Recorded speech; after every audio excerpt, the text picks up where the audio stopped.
Hi everyone, good morning. তো আজকে প্রায় এখন 7:15 বাজে। একটু লেট করে ইচ্ছে করে উঠছি, কারণ আমার তো অফিসে যাওয়ার তাড়া নেই, তাই জন্য। তাও কি রান্না করবো আজকে কিছুই ডিসাইডেড নয়, বুঝতে পারছি না। তো দেখি তাড়াতাড়ি কি করা যায়। তো ঘরে মাছ বা কিছু আনা ছিল না, সেই জন্য তাড়াহুড়ো করে ভাবলাম আম ডাল করবো, একটু ঝিঙে আলু পোস্ত করব, আর কুমড়ো উচ্ছে ভাজা করব। আর পরেও মাছ এনেছিল, তো পরে মাছটা করব। আগে ওকে এগুলো দিয়ে লাঞ্চ প্যাক করে দিই, তারপর আস্তে ধীরে ধীরে মাছ করব। আর আমি ডিটেলস রান্নাটা আমি আজকে শেয়ার করিনি, কারণ এই রান্নাগুলো আমি আগেও দেখিয়েছি, তাই জন্য। আর আমার অনেক লেটও হয়ে গেছিলো, তাই জন্য আমি এখানে ঝটপট সব করছি। একদিকে ভাত, একদিকে ডাল সিদ্ধ বসিয়ে দিয়ে আমি কাটাকুটি করব, তারপর এগুলো হয়ে গেলে রান্নাটা বসাবো।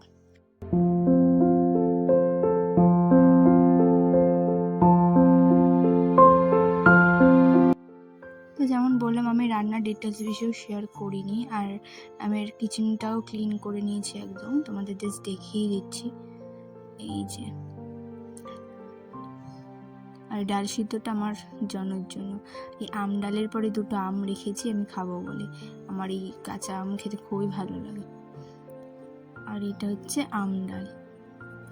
আর এখানে আমি লেবু জলটা নিয়ে এসে একটু বসলাম, তারপরে এই মহাশয়কে খাওয়াতে বসেছি। এনাকে তো খুব আদর করে যত্ন করে একদম চুমু খেয়ে খেয়ে খাওয়াতে হবে, নাহলে খাবেও না, উঠে চলে যাবে, দুষ্টুমি করবে। না, আদর করে করে ওকে ভুলিয়ে বসিয়ে রাখতে হবে। তো যাই হোক, তারপর এখানে মাছ নিয়ে এসেছিল, বাটা মাছ। বললো বাটা মাছের, জ্যান্ত মাছের একদম পাতলা ঝোল করতে সবজি দিয়েও, তো সেটাই করব। তো মাছগুলো ধুয়ে পরিষ্কার করে নিয়েছি একদম। এবার নুন হলুদ দিয়ে ম্যারিনেট করে রাখবো। অল্প একটু হলুদ আর একটু সামান্য নুন দিয়ে মাছগুলোকে ভালো করে মাখিয়ে ঝটাপট করে ভেজে নেব।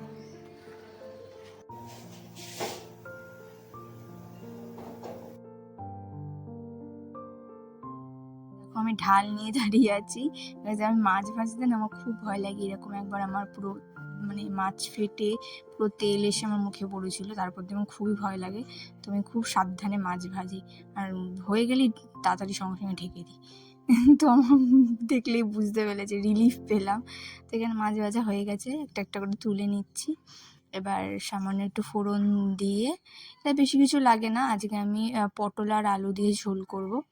পটল আলু দিয়ে ভালো করে একটু ভাজা ভাজা হলে তারপর আদা বাটা, লঙ্কা বাটা, জিরা বাটা দিয়ে, একটু টমেটো দিই। আর আমি তো টমেটো বেশি করে দিই, তাহলে খেতে বেশি ভালো লাগে।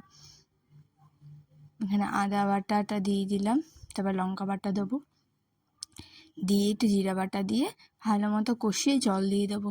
বেশি কিছু লাগে না, খুব তাড়াতাড়িও হয় আর খুব হেলদিও। আর যারা গরমে বেশি রিচ খাবার খেতে পছন্দ করে না, তাদের জন্য এইসব খাবার বেস্ট।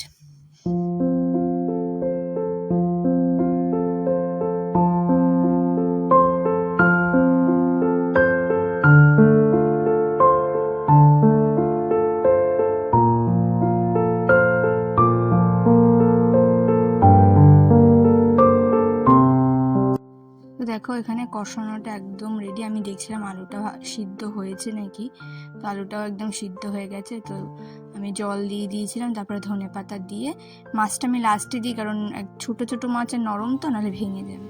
তো এখানে আমার রেডি হয়ে গেছে বাটা মাছের ঝোল, আর এটা তো আগে দেখালামই। এবার হচ্ছে কিচেনটা ক্লিন করব। এটা হচ্ছে সব থেকে একদম গুরুত্বপূর্ণ পার্ট, কারণ কিচেনটা ক্লিন করতে অনেকটা সময় লেগে যায়, সব কিছু একদম ভালো মতো ক্লিন করতে হয়। আর আমি যেহেতু একবারে সব কিছু ক্লিন করে রাখি ভালো মতো, কারণ আমার রাতে সেরকম রান্না কিছু করতে হয় না, যদি কিছু দরকার হয় একটু ভাজা বা কিছু একটু আলু সিদ্ধ ব্যাস দিলেই হয়ে যায়। তাই জন্য একদম কিচেনটা ক্লিন করে সুন্দর মতো রেখে দিই আমি। তা আমি আস্তে আস্তে কিচেনটা ক্লিন করি, তারপর এখন আমার অনেক কাজ আছে, তো ঝটাপট করে কিচেনটা ক্লিন করে নিই।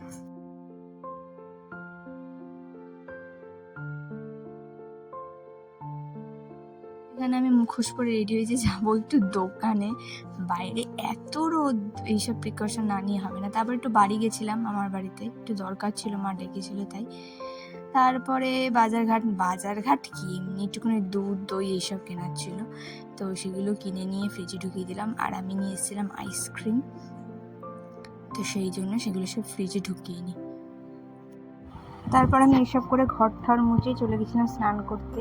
তা স্নান করে চলে এসেছি, এবার একটু যেটা আমার রোজকার স্কিন কেয়ার, টোনার, ময়শ্চারাইজার এইসব একটু লাগিয়ে নেবো, তারপরে লাঞ্চ করব, কারণ খুবই খিদে পেয়ে গেছিলো।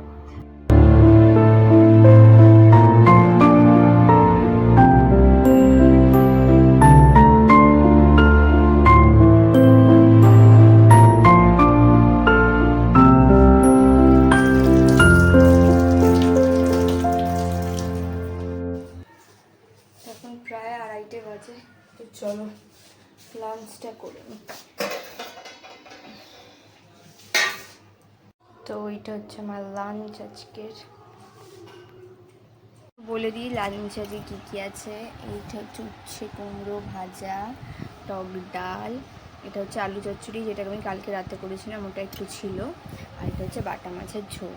এখানে আমি শসা লেবু আছে, আর এগুলো আমি খাওয়া দাওয়ার পরে খাবো।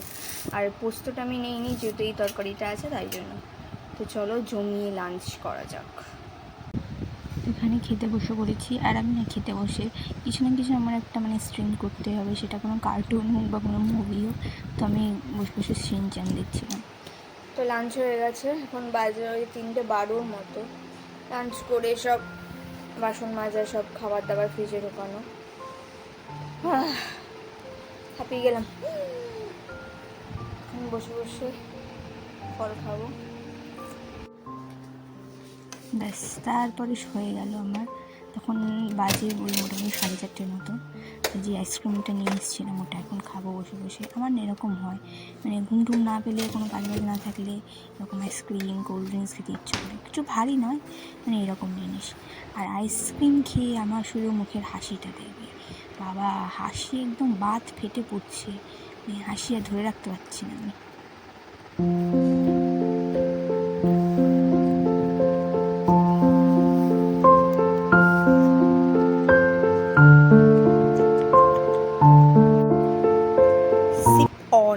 ম্যাঙ্গো ড্রিঙ্ক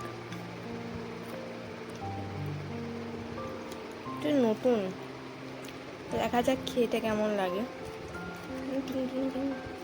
জানি না আমি করতে পারবো। ড্রিঙ্কটা নিয়ে এসেছিলাম, তো ফার্স্টে খেয়ে আমার একটু ভালো লাগেনি, কেমন লাগছিলো। তারপরে 2-3 বার খাওয়ার পর দেখি না ভালোই লাগছে আস্তে আস্তে। তারপরে এটা একদম সুন্দর মতো আমি এনজয় করছিলাম। এরকম করে কে খায়, আমি এখন দেখে রিয়েলাইজ করছি, আমি খাওয়ার পরেই আমি ওরকমভাবে টেস্ট নিচ্ছিলাম বিষয়টাকে। যাই হোক, দেখে এটা বেশ ফানি লাগছে আমার কাছে, এটা আমি এতদিন রিয়েলাইজ করিনি, দেখার পরেই করছি। তারপরে সন্ধ্যাবেলা নিয়ে বসেছিলাম কোল্ড কফি। তো চলো ভিডিওটা এইটুকুনি রাখলাম, দেখা হচ্ছে কালকে। সবাই ভালো থেকো, সুস্থ থেকো, বাই বাই।